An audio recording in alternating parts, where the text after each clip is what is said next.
la société de construction des Batignolles, dont nous sommes issus, c'est la fameuse société de construction des Batignolles de Paris-Clichy. Vous connaissez le quartier. Et bien voilà, nous sommes issus de cette société-là, qui a été créée en 1846. Dans les années 1920, juste après la guerre, ils cherchaient un terrain.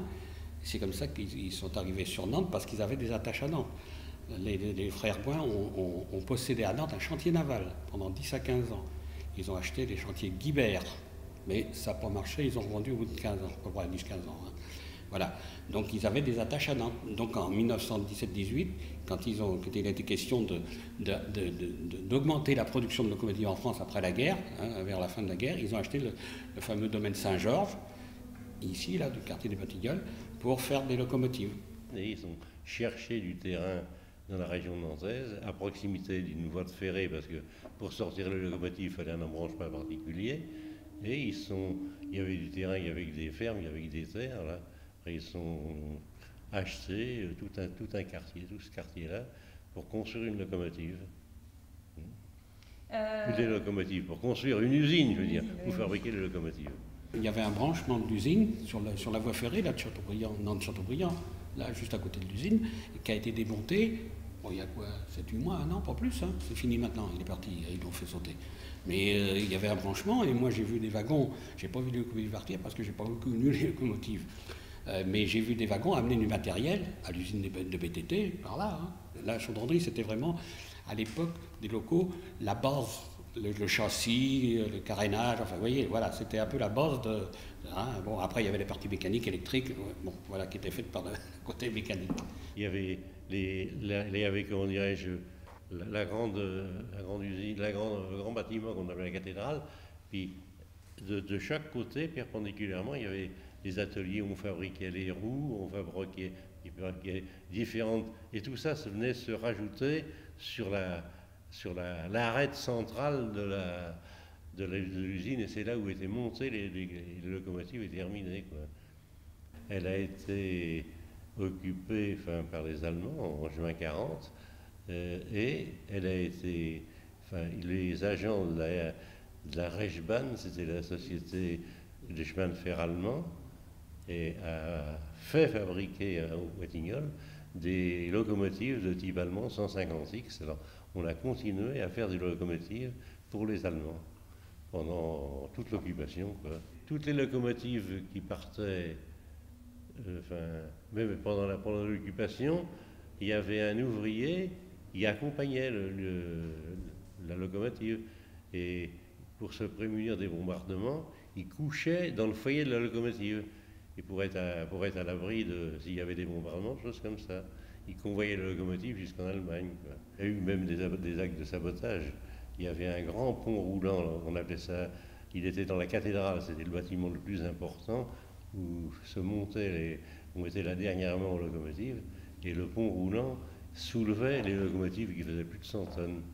Et il y avait eu un commando de la résistance qui était venu une nuit, parce qu'il y avait quand même dans l'usine, elle était occupée par les Allemands.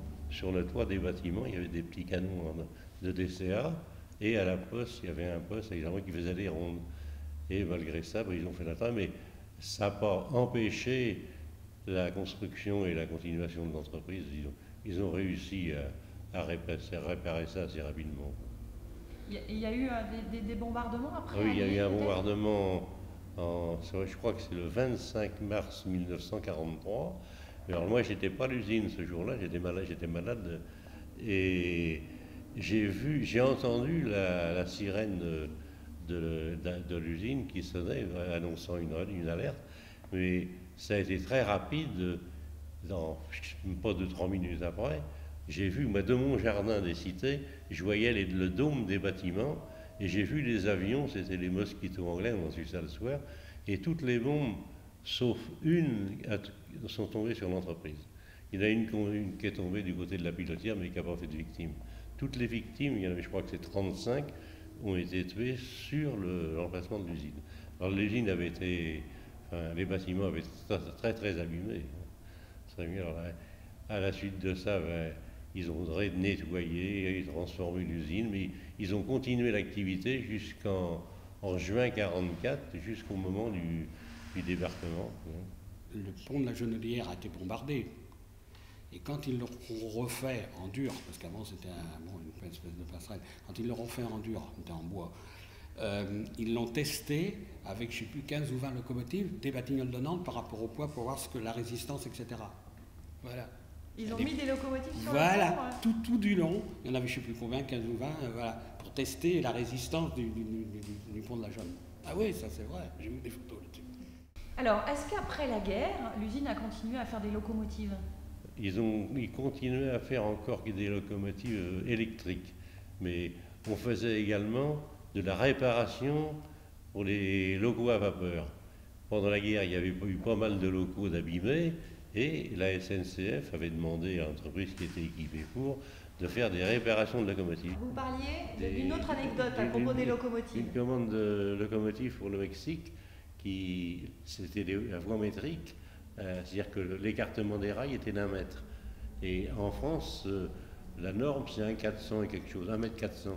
Alors, il y avait seulement, pour les faire des essais, à Carex, en Bretagne, un réseau régional à voie métrique.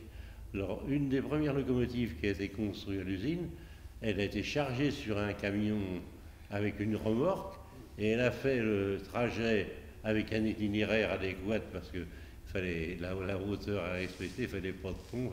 Et elle est allée à Carax, je ne sais pas si c'est dans le Finistère ou le Morbihan, c'est la limite, faire des essais.